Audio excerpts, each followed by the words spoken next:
예, 안녕하십니까. 이번 시간에는 한민족 선민 대서사시 섭리로 본 한국사 19번째 강의 중에 두 번째 광개토 대왕에 대한 내용을 말씀드리도록 하겠습니다.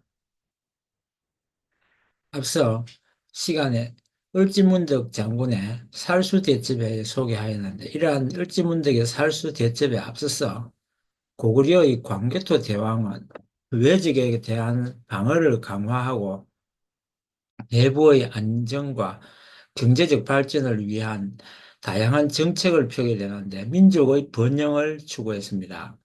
광개토 대왕은 한민족 국가의 강대함을 중요시하면서 한민족의 자기결정권과 자주성을 강조하며 고구려의 역사적 전환점이 될 만큼 인상적인 통치를 이끌어 고구려의 전성기를 맞이하게 되었습니다.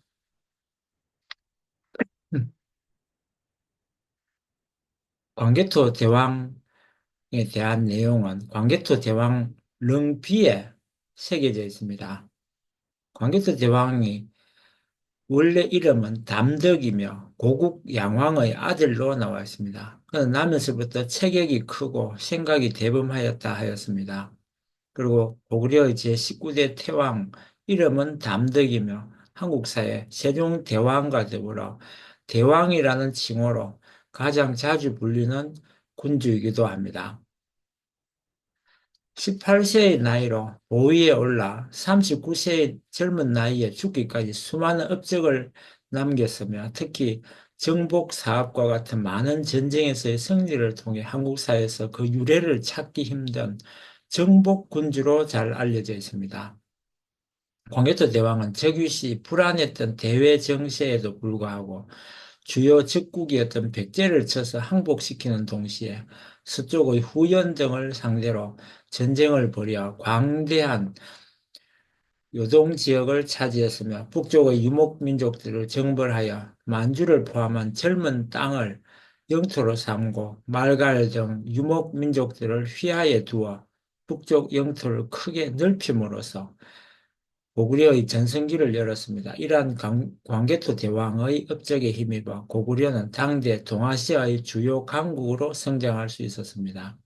이와 같이 전쟁에서의 예외적인 업적으로 인해 여러 창작물에서 다루어지는 인물이기도 하며, 정복군주이면서 비교적 젊은 나이에 사망했다는 점으로 인해 한국사에서 알렉산드로스와 자주 비교되는 인물이기도 합니다.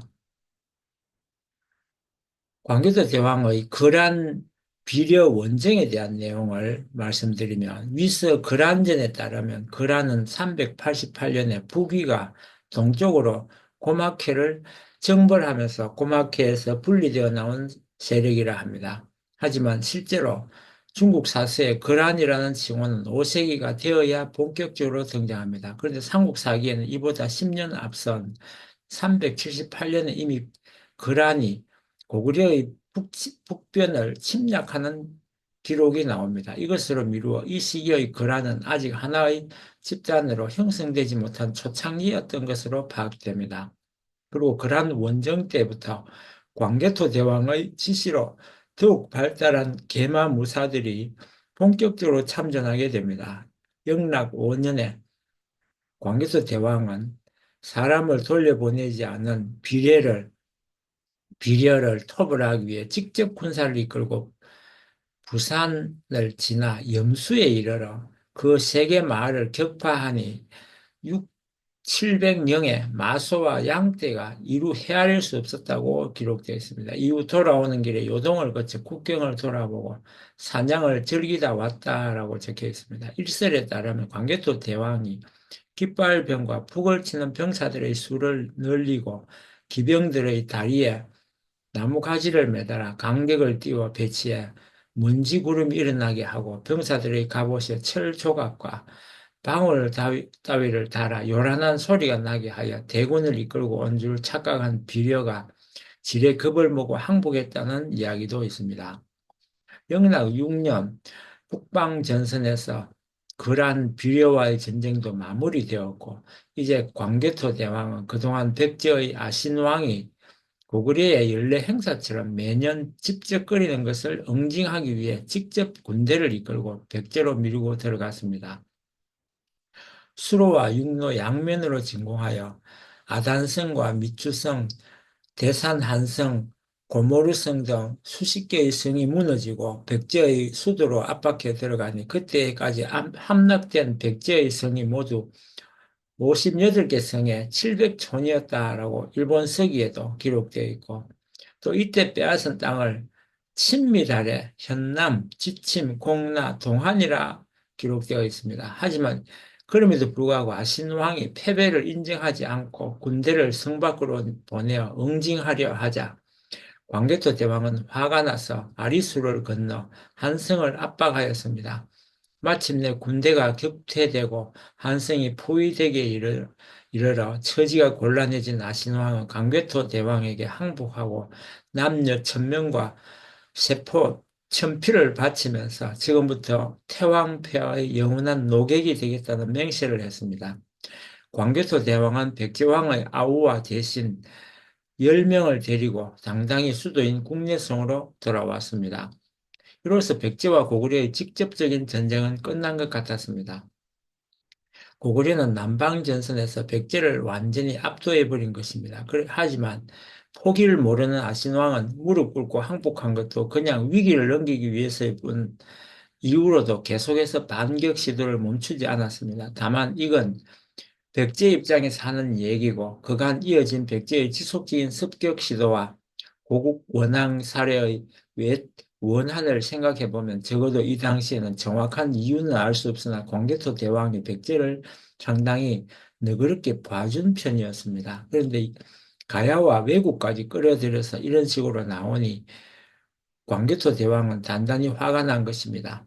광개토 대왕 6년 5월에 아신왕은 태자 부여전지를 외국으로 보내 우호를 맺고 7월에는 한강 남쪽에서 백제, 가야, 왜국의 연합군을 사열한 데다 다시 이듬해 봄에는 진무를 병관 좌평으로 삼고 사두를 좌장으로 앉히며 연합군이랑 같이 상현성을 새로 짓는 등 반격을 노리게 됩니다. 그리고 그해 8월에 아신은 야심차게 연합군을 이끌고 한산 북쪽의 목책에 이르렀으나 하필이면 그날 밤에 병령으로 유성이 떨어졌습니다. 그러자 하늘의 뜻이라 여겨 회군했는데도 불구하고 아신왕은 바로 다음 달에 도성 사람들을 모아서 활쏘기를 가르치며 긴장 국면을 유지했습니다. 후술하지만 아신왕은 적어도 한강 북쪽 일대와 개성까지 어떻게든 탈환해낸 것으로 보입니다. 그러나 그때 날려버린 영서 일대는 영영 되찾지 못하고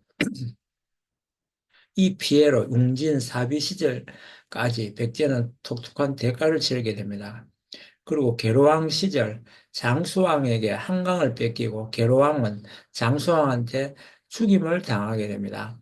이렇게 백제를 항복시킨 광개토 대왕은 다시 군대를 북쪽으로 돌려서 광개토 대왕 6년에 우연의 요양성을 차지하고 요동을 완전히 고구려 영역으로 삼았습니다. 이 사건은 동서강목에만 기록되어 있기 때문에 후대의 추산이 아닌지 정확한 사실 여부가 의심되는 점이 있지만 어찌됐든 이 점에 광개토 대왕이 요동을 완전히 고구려 영역으로 삼았다는 점은 상당히 개연성이 있습니다. 우선 당나라의 위진 남북조 시대의 역사를 기록한 양서와 북사 고구려 전에 모용수가 죽고 모용보가 즉위하자 광개토 대왕을 평주목으로 삼고 요동 대방 이국 왕으로 봉했다는 기록이 있습니다. 요동군을 공략하여 가졌다는 기록이 있습니다.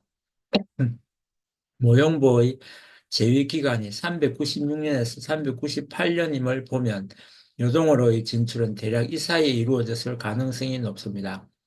광개토 대왕이 요동 방면으로 진출하자 모용보가 이를 인정하는 셈으로 광개토 대왕을 책봉한 것 같다는 주장이 현재까지의 통설입니다. 또한 원래 요동을 관할하는 평주 자사의 치소는 요동반도의 평곽이었는데 402년에 평주 자사 모용귀가 평곽이 아닌 숙군성에 있었던 것으로 보아 적어도 402년 이전에는 후연이 요동에서 밀려난 것으로 보입니다. 더불어 회동 고성전에는 396년에 승려 담씨가 요동에 와서 불법을 전하니 이것이 고구려가 불법을 들은 시초라고 전하고 있습니다. 따라서 397년 이전에 광교토 대왕이 요동을 확보했다는 주장은 신빙성이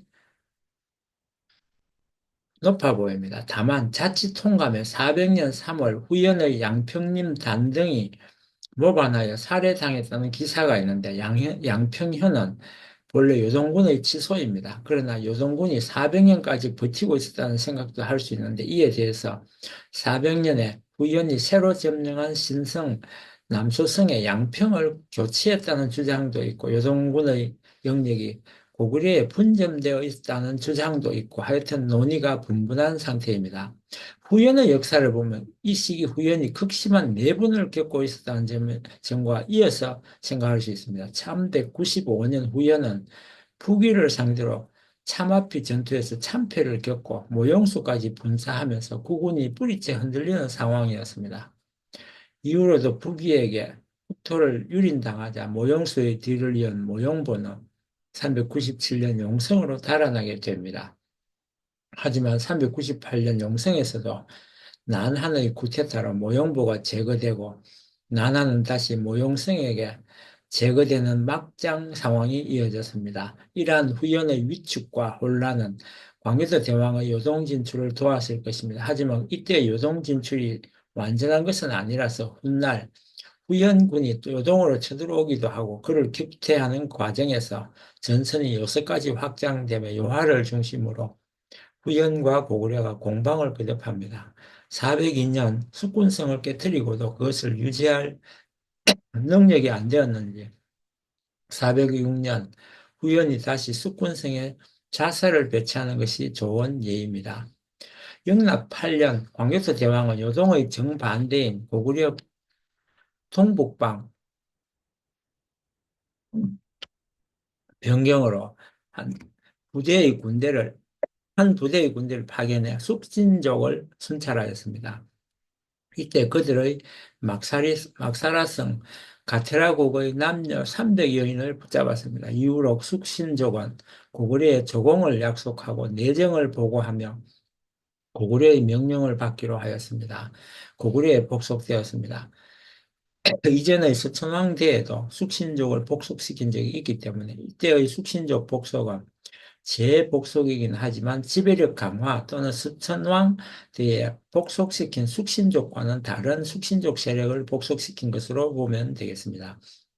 다른 숙신족 세력을 복속시킨 것으로 보는 경우에 서천왕 때 복속된 숙신은 송화강 유역, 이때 복속된 숙신은 목단강 유역인 것으로 보는 주장이 유력합니다. 이때의 숙신이란 세력은 훗날 물길, 말갈로 변모하는 세력으로 발해를 거쳐 여진 만주족이 된다는 게 학계의 통설이긴 한데 연구가 축적되면서 단순한 후신이 아닌 더 복잡한 집산을 거친 것으로 밝혀지고 있습니다. 이들은 북쪽으로는 아무르강, 동쪽으로는 오처크해에 이르며 서남으로는 현재 영길지방 이북에 이른 것으로 추정됩니다. 매우 광범위한 영역에 숙신이란 통칭되는 숙신계 종족이 분포하고 있었으며 중앙 집권화가 되지 않고 서로 남남으로 퍼져 있었습니다. 광개토 대왕 7세 때 복속한 숙신은 그 규모로 보아 숙신종 중 일부 세력으로 보입니다. 이때 복속된 숙신은 장수왕 때 고구려의 언체 북위에 사신을 파견한 것으로 보아 고구려의 부용 세력이 된 것 같습니다. 하지만 또 다른 숙신기엔 물길이 성장하여 고구려를 괴롭히게 됩니다. 399년 백제에서는 아신왕이 다시 한번 군사를 모아 고구려를 공격하려고 하지만 백성들이 이젠 고구려와의 전쟁을 해도 개죽음이란 걸 알았는지 징집을 피해 신라, 가야는 물론이고 적국인 고구려, 말갈, 심지어 바다 건너 외국 동진, 후연 등으로 달아나 버려 군사력이 고갈되었습니다. 달아난 백성들 가운데 유즈키노 키미를 필두로 한 일부는 다시 외국으로 건너가려고 했지만 신라에게 저지당했다고 보기도 합니다. 이런 내부적인 문제로 인해 고구려에게 복수할 기회를 노리던 백제는 일단 고구려 대신 고구려와 친하게 지내는 신라부터 정리하기로 생각해 맹세를 어긴 채 외국과 화통하게 되었고 마침내 백제 주도로 끌어들인 외와 가야랑 같이 신라를 침략했습니다. 영락군은 세 나라의 움직임을 감지했기 때문인지 광개토 대왕이 평양에 행차하고 있는데 신라가 사신을 보내서 세 나라의 침공을 받았다며 구원을 요청하였습니다. 광개토 대왕은 사신에게 밀계를 알려준 뒤 돌려보내고 후방을 안정시키기 위해서 이제 후연으로 사신을 보내 조공했지만 모용성은 오히려 적반하장으로 화를 내고 사신이 무례하다는 핑계로 잡아 그대로 신성과 남서성을 점령해 버렸습니다. 하지만 광개토 대왕은 그 와중에도 보병과 기병 5만 명의 대군을 편성하여 신라로 보냈습니다. 고구려군은 남거성에서부터 백제, 가야, 왜국, 연합군을 몰아내며 신라성까지 이르렀고 연합군이 심각한 피해를 입고 퇴폐하자 이를 추격해 임나가라의 종발상까지 이르러 성을 항복시켰습니다. 항복시킨 성에는 안라인 수병을 했다 하였습니다. 그러나 확실한 점은 이를 계기로 고구려가 한동안 신라에게 내정 간섭 수준으로 정치적인 영향력을 행사할 수 있었다는 것은 사실이며 또한 앞서 근초고왕 시기에 이룩했던 백제가야 외국의 국제 커넥션이 사실상 와해되었다는 점입니다. 이 때문에 김해의 금관국은 기존까지 담당해오던 국제사회의 중간 매개자 역할이 축소되면서 가야 내부의 주도권도 점차 상실하게 되었던 것으로 보이는데 이른바 전기 가야 연맹의 와해로 지칭되는 이 문제에 대해서는 다시 의논이 갈리지만 그 뒤로도 금관국은 일단 존속하고 있었던 것으로 드러났습니다. 고구려가 가야 지방에 유형지를 두었다는 기록과 가야의 정치에 고구려가 개입한 적이 있었다는 말이 있지만 이는 명확한 출처가 필요합니다. 아무튼 할아버지 고국 원왕, 큰아버지 소수림왕, 아버지 고국 양왕의 한을 어느 정도 푼 셈입니다. 후 영락 14년에 백제 가야 왜국이 다시 대방계로 침입해 들어오긴 하지만 이내 평양에서 출정한 광개토 대왕에게 4년 전처럼 또 괴멸당합니다. 물론 영락 17년 기사에서 사방 합전으로 참살 탕진된 적국이 백제라고 본다면 이것도 포함되어야 할 것입니다. 그러나 백제 쪽에서는 아무런 성과가 없었던 것은 아니었습니다. 적어도 이전 백제가 고구려에게 넘어가버린 함북 일대와 청몽령 지금의 개성 일대까지 수복하는 데 성공했을 확률이 높습니다. 이후 계로왕 때까지 개성은 백제가 점령하고 있었는데 그동안 딱히 백제가 대고구려전에서 성공적이지 못했고 광개토 대왕릉 비해서 가야와 왜국을 끼고 들어온 백제의 이 배신 행태가 상당히 짜증스러운 의조로 기록된 걸로 봐선 성과가 아주 없었던 것은 아니었습니다. 그나마 계로왕 때까지 버틴 건 청몽년까지라도 확보했기 때문이었습니다. 이후 백제는 광개토 대왕 16년에 전지왕이 즉위하는 과정에서 한바탕 내분을 겪기도 하거니와 왕권을 강화하려는 시도 속에서 친위 세력으로 해씨와 목씨가 주도권을 잡다가 어린 구이 신왕이 즉위하여 태후의 섭정을 받고 비유왕은 모종의 이유로 들판에 감회장 당하는 등 이리저리 치이면서 신라, 남조, 외국과의 외교에도 전념하게 되는데 아신왕이 비굴하게 항복하는 시점의 영토를 고구려가 계속 쥐고 있었으면 고구려의 이러한 꼼수는 불가능했을 것입니다. 여기까지 정리하면 392년에 남으로 백제 침공, 북으로 거란 침공, 392년까지 남으로 백제 방어, 북으로 비려 침공, 396년에 대대적인 백제 강섭, 397년까지 요동해서 후현 세력 구축, 398년에 잠시 북으로 숙신을 치고 400년에 요동해서 후현 공격 방어, 401년까지 신라에서 백제 가야 외국 연합군을 몰아내고 가야까지 진출했습니다. 군대를 동원하기 힘든 계절을 제외하면 거의 쉬지 않고 정복만 했고 그야말로 전방위적 전선의 공격 방어 교차라고 볼 수밖에 없습니다. 각설하고 이렇게 한반도와 만주의 이런저런 세력들을 손봐주는 과정에서 서서히 요동의 패자 자리를 놓고 고구려의 큰 원수이자 숙적인 후영과의 전쟁이 시작되게 됩니다.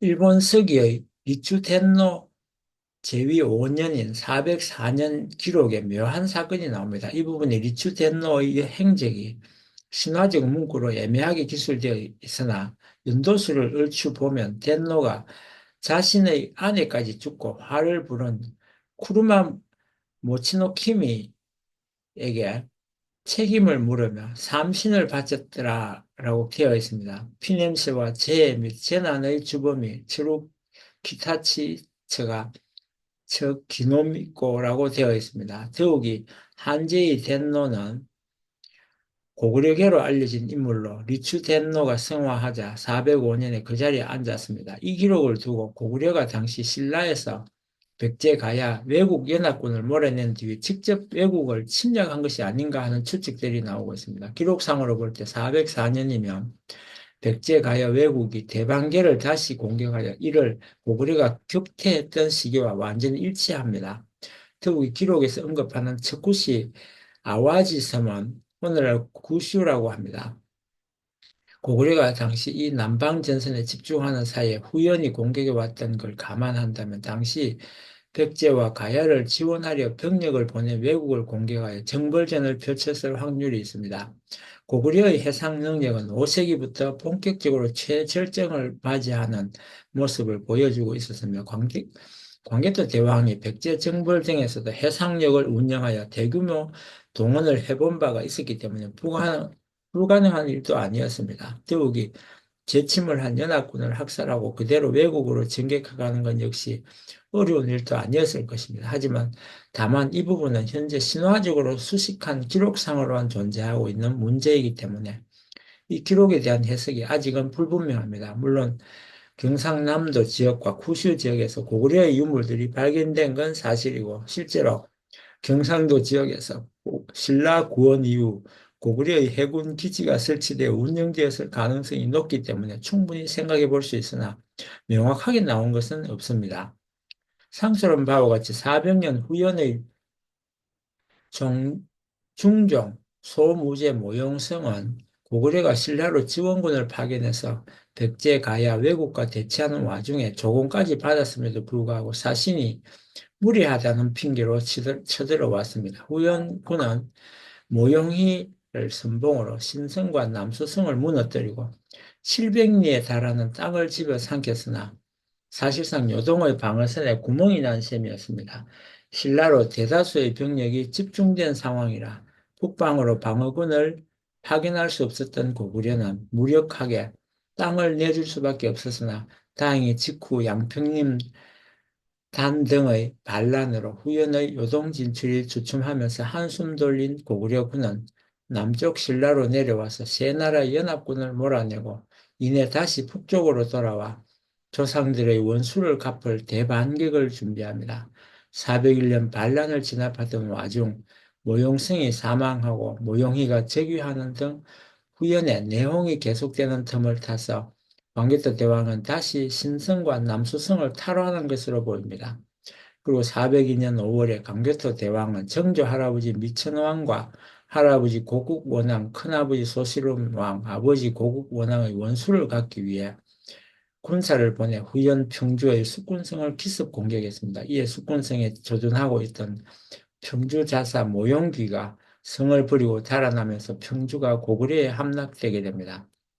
그로부터 다시 2년 뒤인 404년 대방계를 공격해온 백제 가야 외국 연합군이 강베토 대왕에게 격퇴당한 후인 11월에 모용이는 황후 부씨와 함께 사방으로 쏘다니면서 사냥을 벌이는데 이 와중에 호랑이와 이리에게 죽거나 어려서 죽은 자가 5천 명이나 되었습니다. 원수를 갚을 좋은 기회라고 여긴 광개토 대왕은 그해 12월 다시 한번 후연을 공격해 영군에서 100여인을 사륙 약탈했습니다.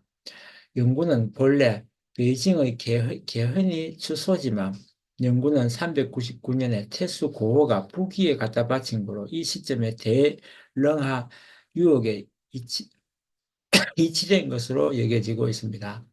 후연도 가만히 있을 수 없었는지 405년에 이르러 모용이가 군대를 몰아 요동성으로 직접 쳐들어옵니다. 모용이는 요동성을 함락 직전까지 몰아붙였으나 모용이가 동행한 황후 부시와 함께 성을 깎아버리고 다시 먼저 입성하겠다며 시간을 끄는 바람에 이를 틈타 왕교토 대왕이 이끄는 고구려군이 방어 태세를 정비하여 결국 노동성을 함락시키는 데 실패하게 됩니다. 그해 12월 후연의 황제 모용이는 다시 거란을 정벌하러 용성을 출발해 이듬해 이를 형북에 이르렀다가 생각보다 강했던 거란의 위세에 놀라 퇴각하고 맙니다. 그러나 이번에도 동행한 황후 부씨가 바가지를 긁는 바람에 치중까지 내버리고 삼천리를 달려서 꽁 대신 닭이라고 고구려의 목재성을 기습했지만 참패하고 맙니다. 광개토 대왕 15년 봄에 고구려에 가뭄이 들었었다는 기록으로 미루어 이 기간에는 고구려의 국내 사정이 안 좋은 관계로 후연의 공세를 취하지 못한 것으로 보입니다. 하지만 이듬해 고구려의 사정은 궁궐을 정축할 정도로 호전되었다고 여겨집니다. 영락 17년에는 광개토 대왕이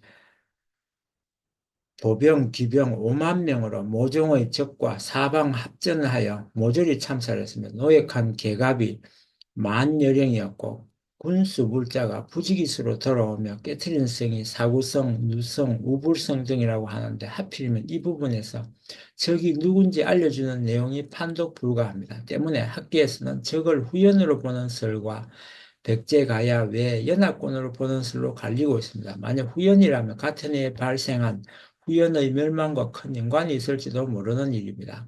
결국 같은 해인 광개토 대왕 16년 7월에 위원의 한족 풍발이 반란을 일으켜 막장 황제 모용의 목숨을 빼앗고 모용운을 추대하는 사건이 일어납니다. 모용운은 본래 고구려의 지파로서 과거 환도성 함락 당시 전년으로 끌려갔던 고구려 유민의 후손이었으며 후연의 열종, 해면제, 모용보의 양자였는데 이 때문인지 제위에 오른 뒤 고시로 성을 갈았습니다.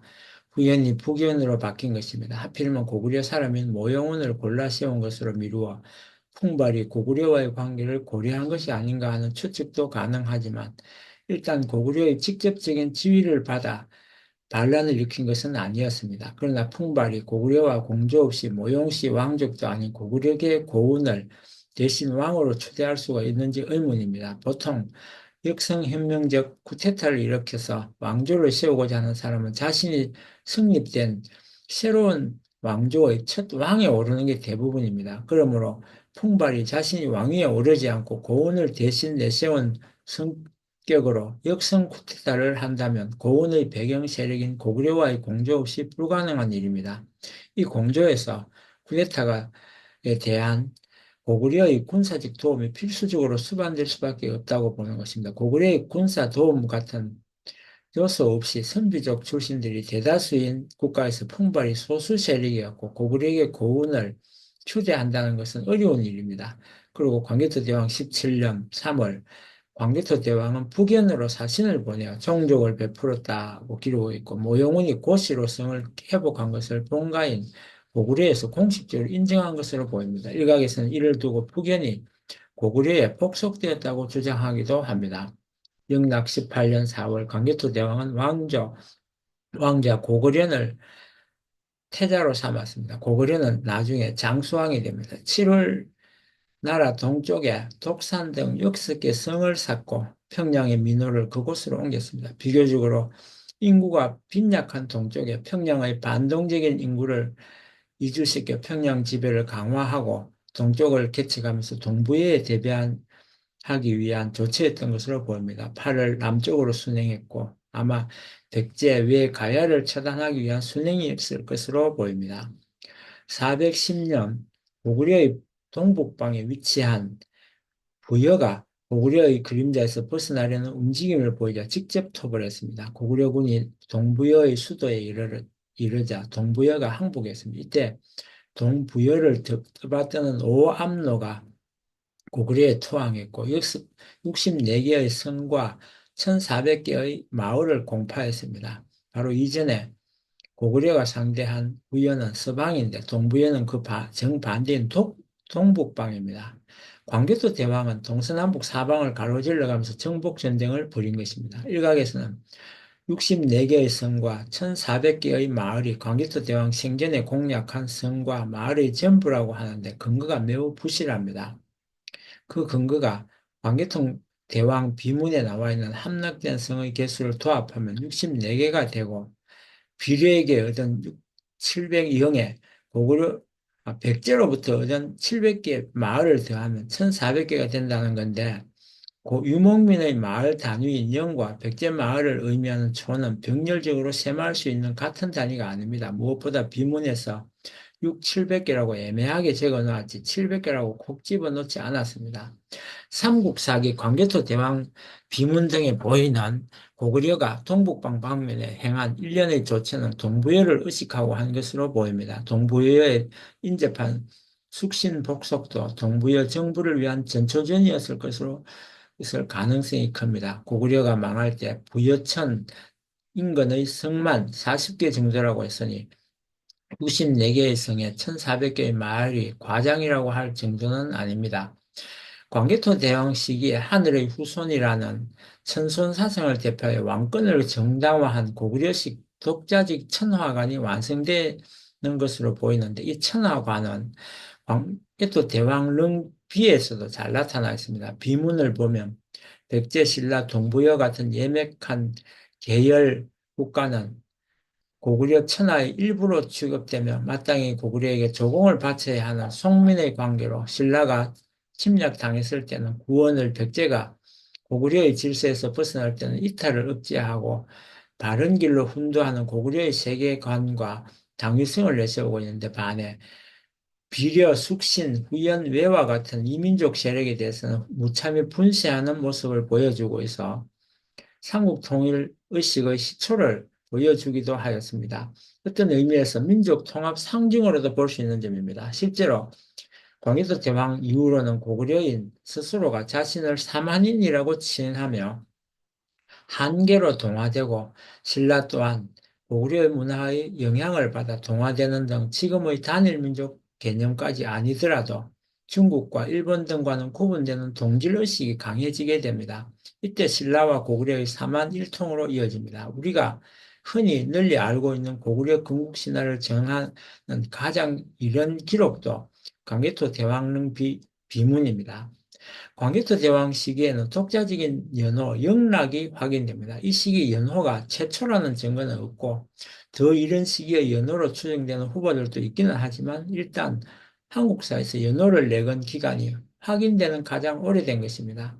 장사, 사마, 참군 등의 관직을 신설했으며 사마, 참군은 군사적인 것과 관련된 관직인데 당시 가장 큰 적국이었던 후연을 정탐하기 위해 만든 관직이라는 설도 있습니다. 이 관직들을 신설한 시기는 북사 고구려전 기록으로 보아 396년에서 398년쯤으로 추정합니다. 소수림 왕 이래 대대적으로 불교 진흥책을 개성하여 불교와 관련된 몇 가지 업적을 남겼습니다. 해동 고성전에 따르면 요동을 차지한 뒤 이 지방의 혼란한 민심을 수습하기 위해 성녀 담시를 파견하여 민심 교화 사업을 펼쳤습니다. 그 전에 평양성에 9개의 절을 만든 것도 불교를 장려한 것입니다. 그의 정손자인 문자 명왕도 절을 많이 세웠습니다. 그의 정책을 이어받았을 것으로 봅니다. 많은 이들이 장수왕이 평양천도를 준비하고 시행한 것으로 알고 있으나 기록 등을 보면 평양성 천도는 광개토 대왕 시절 때 준비하고 있었음을 알 수 있습니다. 393년 평양에 9개의 절을 창건하였다는 기록이 있고 19년 가을 7월 동쪽 지방에 독산 등 6개의 성을 쌓고 평양의 백성들을 이주시켰다는 기록도 있으며 8월 임금이 남쪽 지방을 순행하였다는 기록이 삼국사기에 있습니다. 그리고 18권 고구려 본기 제6 광개토 왕조의 내용에 보면 제위 2년차에 평양에 절을 무려 9개나 건설을 했는데 당시 절은 현재처럼 단순한 불교 건축물이 아니라 고구려의 제위부처럼 사회복지를 담당하는 역할을 겸한 곳이었으며 왕권 강화를 위해 소수림왕, 고국 야왕처럼 불교를 적극적으로 장려했던 광개토 대왕 제위기를 생각해 보면 9개나 되는 절을 평양에 건설했다는 것은 꽤 의미심장한 기록입니다. 호국 불교의 또 다른 예시입니다. 또한 성화하기 4년 전인 409년 7월에는 평양으로 사민정책을 추진했다는 기록도 남아 있으며 그 직후인 8월에 남쪽 지방을 순시했다는 기록도 나오는데 이는 국내성 남쪽인 평양성 일대를 순시했을 확률이 매우 높습니다. 또한 당대 기록인 강개토 대왕릉 비에서는 남쪽 외정과 관련된 기록에서 평양으로 행차했다는 것을 두 차례 기록하고 있습니다. 제위 9년째인 399년에 백제 가야 외가 신라를 공격하는 소식에 평양으로 행차했다는 기록이 있고 제위 14년째인 404년엔 대방을 침공한 백제 가야 외를 물리치기 위해 평양으로 나갔다는 기록이 바로 그 증거이며 남쪽 방어의 가장 중요한 도시였음을 알 수 있습니다. 영락 9년 기해에 백제가 맹세를 어기고 외와 내통하였다는 기록이 있고 왕이 평양으로 행차해 내려갔다는 기록이 있습니다. 영락 14년 갑진년에 외가 법도를 지키지 않고 대방 지역에 침입하였다는 기록에 의하면 석성을 공격하고 연선 이어 왕이 군대를 이끌고 평양을 거쳐 서로 맞부딪히게 되었다는 기록이 있습니다. 광개토 대왕비에는 그 외에 안학궁을 건설했을 것으로 추정되는데 기록에서는 광개토 대왕대에 안학궁 건설을 시작했다는 것이 확인되지 않지만 안학궁이 427년에 완공되었는데 규모로 보아 장수왕 즉위 이후 10여 년 남짓한 시간 동안 당연히 뚝딱 지었을 리는 없고 광개토 대왕대부터 이미 공사를 시작하고 있었을 것입니다. 이러한 기록들로 보아 평양 천도는 국가적인 차원에서 전환을 이루려 했다는 대사업임을 유추해 볼 수 있습니다. 이렇게 활발한 정복 전쟁을 펼쳤던 고구려의 위대한 왕은 413년에 성화합니다.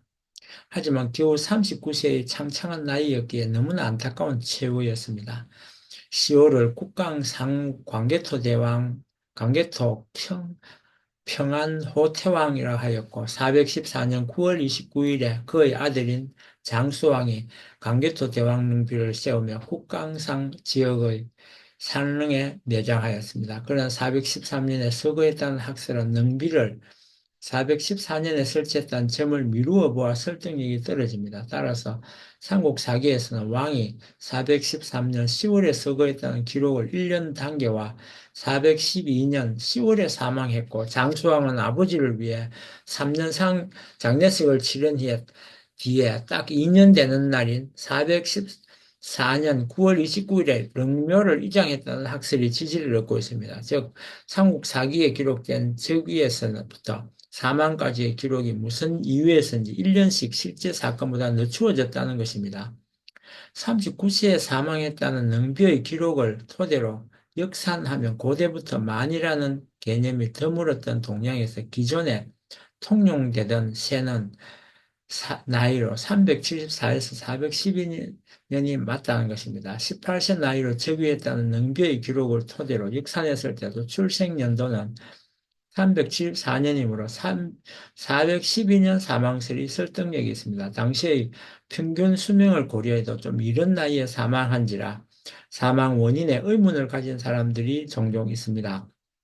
하지만 즉위 지구부터 장장 20년 동안 광대한 고구려 영토 최북단에서 최남단으로 오가며 전쟁을 치렀으니 한창 때인 작년의 나이라 해도 병이나 과로, 스트레스로 사망해도 이상할 것은 없습니다. 게다가 여러 전쟁을 거치며 이런저런 상처들과 질병도 많이 입었을 테니 그것들이 원인이 됐을 가능성도 있습니다. 그보다 이렇게 광교석 대왕은 외적에 대한 방어를 강화하고 내부의 안정과 경제적 발전을 위해 다양한 정책을 펴며 민족의 번영을 추구했습니다. 광개토 대왕은 한민족 국가의 강대함을 중요시하며 한민족의 자기 결정권과 자주성을 강조하며 고구려의 역사적인 전환점이 될 만큼 인상적인 통치를 이끌고 고구려의 전성기를 맞이하게 되었습니다. 역사가들과 후대에 역사에 관심을 가졌던 많은 사람들이 광개토 대왕 시기에 한반도에서 출발한 한민족이 가장 넓은 국토를 가지고 있었고 또 그 세력이 넓었던 만큼 역사상 광개토 대왕의 발자취는 중요한 위치를 차지하고 있고 지금의 동북 공정을 내세우고 있는 중국에 대항하여 우리는 다시 한번 광개토 대왕 시절의 그 넓었던 영토를 또 그 막강한 세력들을 가졌던 한민족의 그 세력 기반과 또 포부와 그 호탕한 기운들을 다시 한번 되새겨 봐야 할 것으로 생각됩니다. 이상 두 번째 시간인 광해토 대왕에 대하여 마치고 다음 시간에는 강감찬 장군에 대해서 소개하도록 하겠습니다. 감사합니다.